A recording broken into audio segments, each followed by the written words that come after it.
అంతర్జాతీయ మహిళా దినోత్సవం సందర్భంగా ఉప్పల్లో తెలంగాణ రాష్ట్ర మహిళా మోర్చా అధ్యక్షులు రాలు శిల్పారెడ్డి ఆధ్వర్యంలో నారీ శక్తి వందన యాత్ర ర్యాలీ నిర్వహించారు.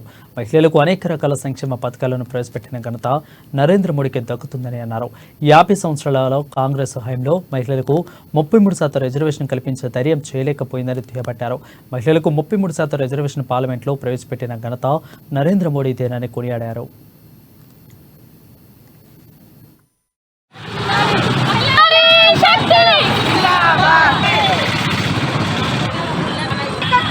అంతర్జాతీయ మహిళా దినోత్సవం సందర్భంగా ఈ రోజు నారీ శక్తి వందన్ ర్యాలీ అని మహిళల్ని ప్రోత్సహిస్తూ మహిళల్ని ఎంపవర్ చేస్తూ మేము ఈ యొక్క ర్యాలీని ఉప్పల్ అసెంబ్లీలో అన్ని డివిజన్లు ఇన్వాల్వ్ చేస్తూ మహిళలందరం ఈ యొక్క ర్యాలీని ప్రధానమంత్రిని అభినందనలు తెలుపుకునే దిశగా మేము ఈ ర్యాలీ చేయడం జరిగింది.